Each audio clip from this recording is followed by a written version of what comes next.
Biografi B.J. Habibie. Kita pasti sudah tidak asing lagi dengan sosok Baharudin Yusuf Habibie, atau yang lebih dikenal dengan B.J. Habibie. Sudah banyak yang menulis biografi B.J. Habibie, bahkan memfilmkan kisah hidupnya. Ia adalah tokoh inspiratif yang luar biasa bagi masyarakat Indonesia. Bernama lengkap Baharudin Yusuf Habibie, lahir di kota Parepare, Sulawesi Selatan pada tanggal 25 Juni tahun 1936. Sebelum menjadi orang yang berpengaruh bagi bangsa Indonesia, B.J. Habibie pernah mengenyam pendidikan di SMA Kadago, Bandung, tahun 1954, dan melanjutkan ke perguruan tinggi di Institut Teknologi Bandung, ITB. Karena kepintaran dan kecerdasannya, B.J. Habibie akhirnya melanjutkan studinya di Jerman bersama teman-temannya yang lain.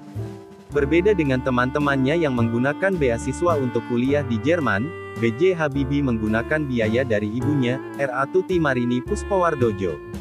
Keputusannya belajar di Jerman karena petuah Bung Karno tentang pentingnya penguasaan teknologi nasional, yakni teknologi maritim dan teknologi dirgantara saat Indonesia masih berkembang saat itu.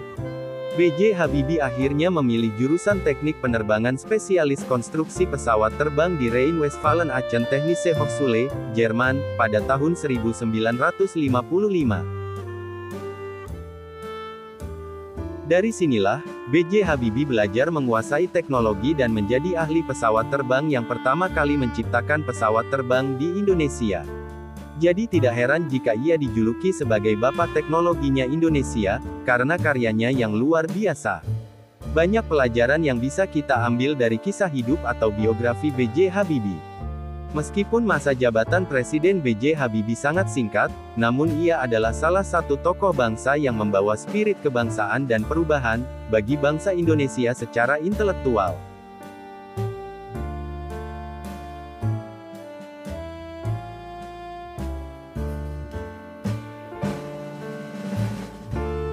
Masa kecil B.J. Habibie. Masa kecil B.J. Habibie berada di Parepare, Sulawesi Selatan, bersama ayah ibu dan 7 saudaranya. Alwi Abdul Jalil Habibie adalah ayah B.J. Habibie yang merupakan seorang ahli pertanian asal Gorontalo, dan sang ibu bernama R.A. Tuti Marini Puspowardojo yang merupakan spesialis mata asal Yogyakarta. Dari 8 bersaudara, B.J. Habibie adalah anak keempat yang tumbuh dalam keluarga religius. Masa kecil B.J. Habibie sangat akrab dengan bacaan Al-Quran sang ayah, yang membuatnya tenang. Itulah sebabnya di umurnya masih 3 tahun, B.J. Habibie sudah lancar membaca Al-Quran. B.J. Habibie sudah dikenal sebagai anak yang cerdas dari masa kecilnya. B.J. Habibie ditinggalkan sang ayah meninggal dunia, saat usianya masih sangat muda, yakni 14 tahun. Dari situlah, sang ibu harus berjuang sendiri untuk melanjutkan hidup bersama-sama dengan ke-8 anaknya. Sejak kepergian sang ayah, akhirnya keluarga B.J. Habibie pindah ke Bandung.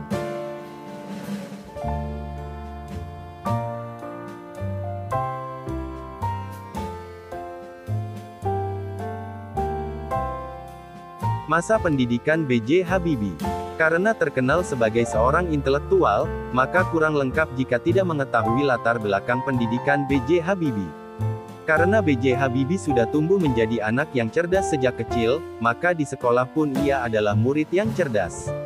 SMA Kadago Bandung adalah sekolah tempat B.J. Habibie mengenyam pendidikan, sampai kemudian melanjutkan ke perguruan tinggi di ITB, yang saat itu masih bernama Universitas Indonesia Bandung.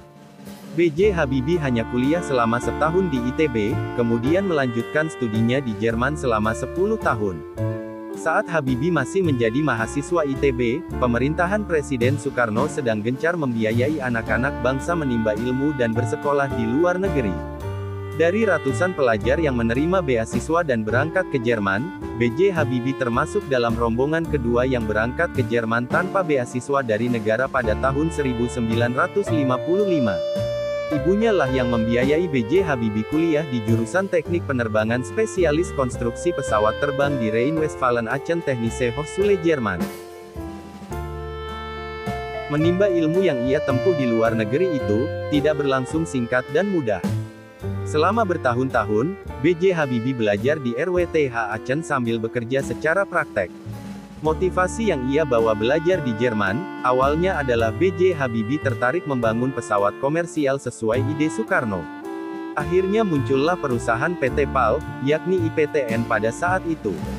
Selain itu, motivasi terbesar B.J. Habibie untuk sukses juga datang dari sang ibu, yang sudah susah payah membiayai pendidikan hingga kehidupannya di luar negeri yang tidak murah.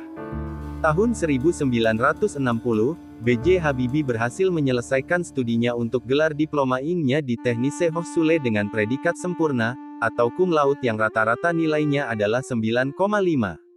Gelar insinyur inilah yang membuatnya bisa bekerja di firma Talbot, industri kereta api di Jerman.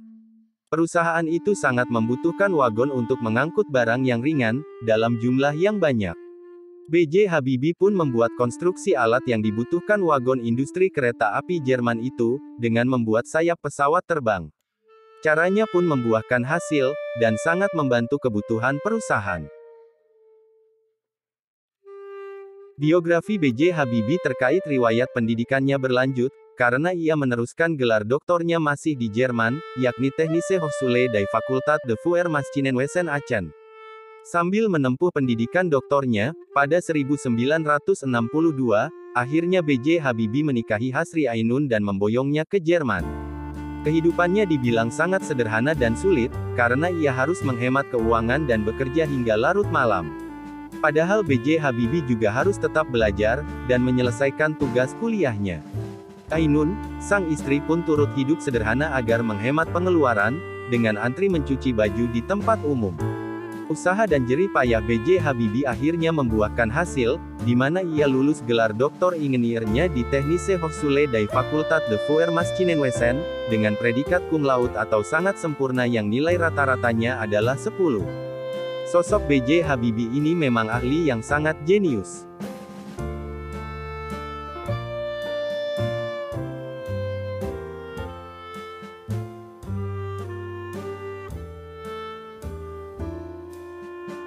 B.J. Habibie, dijuluki Bapak Teknologi Indonesia. Kisah menarik lainnya dari biografi B.J. Habibie, adalah kejeniusannya menemukan teori Craig yang akhirnya diberi nama rumus faktor Habibie. Rumus faktor Habibie adalah rumus yang digunakan untuk menghitung keretakan hingga atom pesawat terbang. Dengan perhitungan yang tepat, maka materi pesawat dapat lebih kuat dan presisi. Teori ciptaan B.J. Habibie ini sangat penting, karena saat itu masih banyak kecelakaan pesawat yang diakibatkan karena kegagalan struktural. Rumus inilah yang membuat B.J. Habibie memiliki julukan Mr. Craig. Karena kejeniusannya tersebut, B.J. Habibie pun memperoleh gelar Profesor Kehormatan atau predikat Guru Besar dari ITB, dan penghargaan tinggi Ganesha Praja Manggala. Selain datang dari dalam negeri, pengakuan dari lembaga internasional juga ia dapat. Seperti Gesellschaft Luft- und Raumfahrt, lembaga penerbangan di Jerman. The Royal Aeronautical Society, London, Inggris. The Académie Nationale de l'Air et de l'Espace, Prancis. The Royal Swedish Academy of Engineering Sciences, Swedia. Dan the US Academy of Engineering, Amerika Serikat. Bahkan, B.J. Habibie pernah mendapat penghargaan bergengsi yang hampir setara dengan penghargaan hadiah Nobel, yakni Edward Warner Award dan Award von Karman. Sosok revolusioner ini banyak dikagumi orang, bahkan jika B.J. Habibie berkunjung ke Jerman, ia tidak pernah luput dari pemberitaan. Sebelum berkiprah di dunia politik, B.J. Habibie memang lebih dulu dikenal sebagai jenius ahli teknologi pesawat di Indonesia. Pada tahun 1973, Soeharto mengutus Ibnu Sutowo untuk pergi ke Jerman dan menemui B.J. Habibie, agar ia berkarir di tanah air. Maka, setahun dari kedatangan Ibnu Sutowo, B.J. Habibie pun pulang ke Indonesia, dan memulai karirnya di Lembaga Industri Pesawat Terbang Nurtanio, Lipnur, sebagai pemimpin. Pada tahun 1976, perusahaan ini berubah menjadi Industri Pesawat Terbang Nurtanio, IPTN, hingga tahun 2000 berubah lagi menjadi PT Dirgantara Indonesia. Pada tahun 1978, Soeharto juga menunjuk B.J. Habibie untuk menjabat sebagai Menteri Negara Riset dan Teknologi Republik Indonesia, dan ia pun menduduki posisi ini selama 20 tahun. Merujuk buku Indonesia's Industrial Transformation bertahun 1997, B.J. Habibie menggunakan pendekatan unik saat menciptakan industri pesawat di Indonesia. IPTN di bawah kendali B.J. Habibie berhasil mengembangkan teknologi sejumlah pesawat, yakni CN-235, N-250, dan N-2130. Karya yang paling legendaris dari B.J. Habibie adalah N-250, atau juga dikenal Gatot Kaca yang mengudara pertama kali pada tahun 1995. Gatot Kaca adalah satu-satunya pesawat turboprop yang menggunakan teknologi fly-by-wire ciptaan B.J. Habibie. Karena kiprahnya yang luar biasa bagi teknologi Indonesia, tak lama setelah tutup usia, Jokowi menyatakan bahwa B.J. Habibie adalah bapak teknologi Indonesia, sekaligus negarawan yang revolusioner.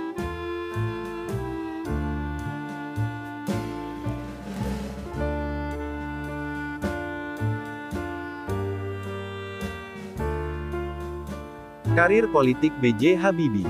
Karir politik B.J. Habibie dimulai sejak ia kembali ke Indonesia, pada tahun 1974, atas perintah Soeharto. Mulai 1978, B.J. Habibie ditetapkan sebagai Menteri Riset dan Teknologi 10 dekade, hingga Maret tahun 1998, di masa pemerintahan Presiden Soeharto. Selain itu, ia juga sempat memimpin perusahaan BUMN industri strategis, 10 tahun lamanya. Mulai tahun 1998, tepatnya tanggal 14 Maret, B.J. Habibie diangkat menjadi Wakil Presiden ke-7, mendampingi Soeharto dalam Kabinet Pembangunan 7 sampai tanggal 21 Mei tahun 1998, saat Soeharto lengser dari jabatan presidennya. Kiprah Habibie sebagai Wakil Presiden cukup singkat, yang dapat kamu baca ada buku seri Pemimpin Bangsa, B.J. Habibie Wapres Orde Baru Terakhir. Setelah mundurnya Soeharto, B.J. Habibie ditetapkan sebagai Presiden Indonesia ketiga pada usianya yang ke-62 tahun, dengan masa jabatan yang singkat, yakni tanggal 1 Mei tahun 1998, hingga tanggal 20 Oktober tahun 1999. Saat B.J. Habibie menjabat sebagai Presiden, pada tanggal 30 Agustus tahun 1999, Indonesia kehilangan Timor Timur dari Negara Kesatuan Republik Indonesia, dan menjadi negara terpisah.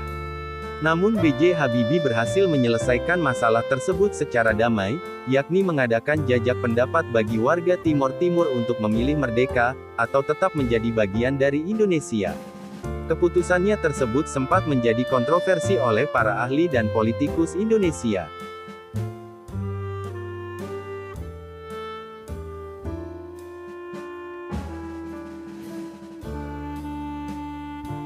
Masa jabatan Presiden B.J. Habibie. Meskipun masa jabatannya yang singkat sebagai Presiden RI, namun kiprahnya tidak bisa dianggap remeh. Setelah lengsernya Soeharto, negara Indonesia sedang krisis ekonomi, dan kerusuhan terjadi di mana-mana. Bisa dikatakan ia diwarisi jabatan saat kondisi Indonesia sedang kacau dan memprihatinkan, di mana banyak daerah dan wilayah yang ingin melepaskan diri dari Indonesia. Di era reformasi dengan yang tidak stabil dan disintegrasi setelah kerusuhan Mei tahun 1998 di beberapa daerah di Indonesia, B.J. Habibie harus mengawal semua kekacauan tersebut. B.J. Habibie sigap membentuk kabinet baru, dengan peran-peran penting agar mengembalikan dukungan dana moneter internasional dan komunitas negara donor, agar memulihkan ekonomi Indonesia saat itu.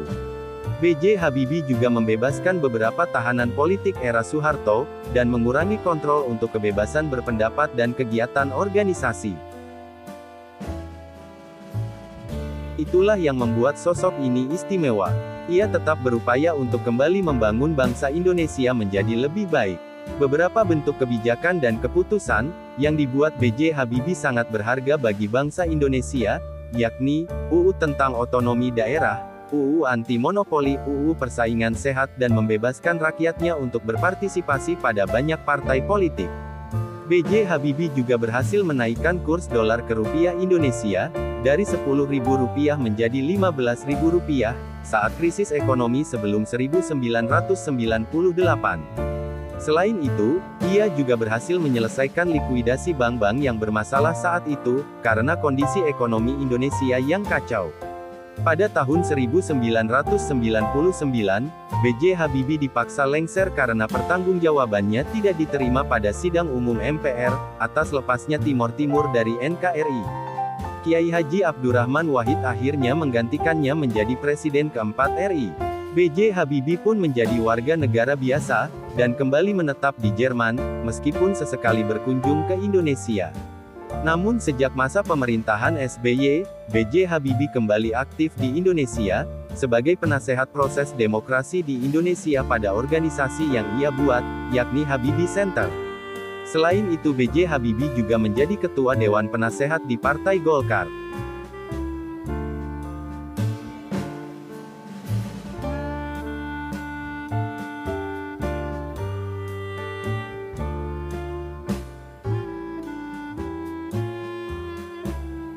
Kisah cinta B.J. Habibie.